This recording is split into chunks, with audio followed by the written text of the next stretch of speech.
Comment ça va, Païta? Il faut le dire plus fort pour qu'ils l'entendent là-bas. Comment ça va, Païta? Voilà, comme ça, c'est mieux. Bonsoir à toutes et à tous. Merci de vous être rendus disponibles pour participer à cette 5e réunion de campagne de Calédonie Ensemble. On a commencé la présentation de nos équipes pour les prochaines échéances à l'hippodrome de Nouméa, en commençant par nos équipes de Brousse le 23 novembre dernier. Et puis on a poursuivi, vous le savez, avec la présentation des équipes du Mont-d'Or, de Nouméa, de Dimbéa. Et ce soir, on achève ce cycle de réunions de lancement de campagne avec la commune de Païta. Je voudrais, à cette occasion, remercier encore une fois les autorités coutumières des tribus de Ndé, Nanyuni, Saint-Laurent, Bangou, La Pirogue, qui nous ont fait l'honneur et l'amitié de nous accueillir tout à l'heure au travers de ce geste coutumier, et puis saluer aussi la présence de l'ensemble des autorités coutumières de l'ethnie wallisienne et futunienne qui nous font l'honneur de participer à ce meeting ce soir. Je voudrais remercier également ceux de nos amis des autres comités de communes Calédonie Ensemble qui sont présents ce soir. Je pense en particulier à nos amis du Mont-d'Or qui sont autour de Monique Jandot.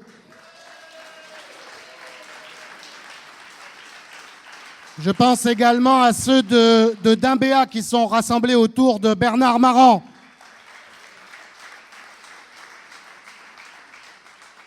Et puis à ceux de Nouméa, ainsi qu'à l'ensemble des élus provinciaux et territoriaux de Calédonie Ensemble.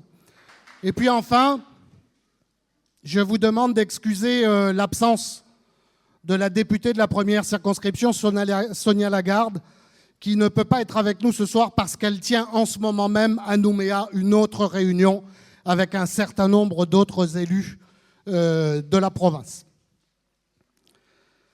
Je veux vous dire que je suis très heureux et très honoré que le comité de Païta m'ait demandé à moi de prendre la parole en premier dans cette réunion.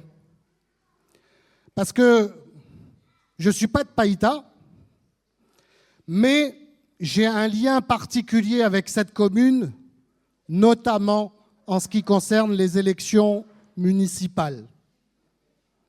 Parce qu'en réalité, comme un certain nombre d'entre vous s'en souviennent, cette élection-là, ça va être la 4e campagne des municipales que je fais à Païta. La première fois, c'était en 1995, avec Harold Martin. À l'époque, et c'est la première fois qu'Harold a été élu, il s'agissait de faire sa campagne pour lui permettre de succéder à son cousin Ronald. Alors évidemment, c'était il y a longtemps, hein. J'étais beaucoup plus jeune, beaucoup plus mince, j'avais beaucoup plus de cheveux, et je me suis trimballé pendant toute la campagne avec le pied dans le plâtre en plus, parce que j'avais eu un petit accident. La deuxième fois, c'était beaucoup plus sérieux, beaucoup plus difficile. Ça a été en 2001. Beaucoup d'entre vous doivent s'en souvenir parce que ces élections municipales-là, il a vraiment fallu s'arracher, comme on dit, pour résister à Jacques Lafleur en personne et à toute la machine RPCR qui était en face de nous. Et ça nous a d'ailleurs valu à quelques-uns, je pense à Philippe Gomez ou à Sosimo Malaloua qui nous a quittés, d'être purement et simplement exclus du rassemblement pour avoir osé les défier et surtout avoir gagné ici à Païta dès le premier tour. La troisième fois, c'était en 2008, quelques mois avant les élections législatives. Et puis, ce coup-ci, ça sera donc, vous le savez, pour le 23 et le 30 mars 2014. Sauf que ce coup-ci, je ne vais pas être, et beaucoup de mes amis également, nous n'allons pas être avec Harold. Nous allons être en face d'Harold.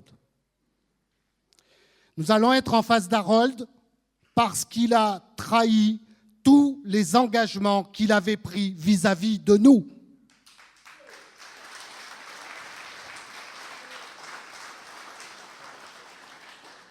Il a trahi ses engagements au plan politique et il n'a pas respecté les engagements qu'il avait pris vis-à-vis de vous, les habitants de la commune de Païta. Alors je vais vous dire ce que nous devons faire, ce pourquoi nous sommes là aujourd'hui, c'est permettre à Harold Martin de prendre des vacances qu'il a bien méritées.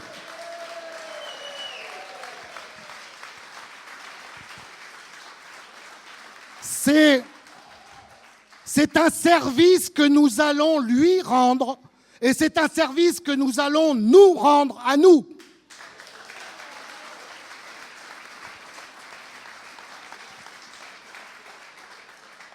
Parce que, je ne sais pas si vous avez remarqué, mais Harold, il est fatigué. Et puis nous aussi, d'ailleurs, de lui.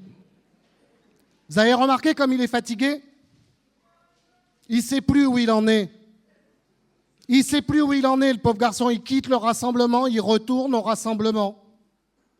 Il dit qu'il n'est pas indépendantiste, mais il gouverne avec les indépendantistes de l'Union calédonienne et du Parti travailliste. Il est complètement au bout du rouleau. Et donc, il faut qu'on lui rende service. Il faut qu'on lui permette de se reposer. Ça fait 18 ans qu'il est à la mairie. Maintenant, il a gagné le droit d'avoir une retraite paisible et tranquille. Et si vous ne le faites pas, et si vous ne le faites pas pour vous, faites-le pour lui et vous verrez qu'il nous remerciera. Voilà, je vous remercie.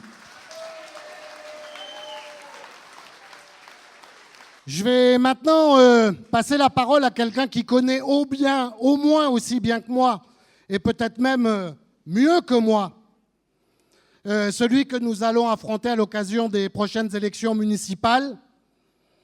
C'est le meilleur ennemi d'Harold. Il est complètement... Parce qu'Harold en parle toute la journée, tout le temps, partout, au gouvernement, à la radio, à la télé, au congrès. À chaque fois qu'il ouvre la bouche, c'est pour prononcer son nom parce qu'il y pense chaque seconde. Je vous demande d'accueillir le député de la 2e circonscription, Monsieur Philippe Gomès.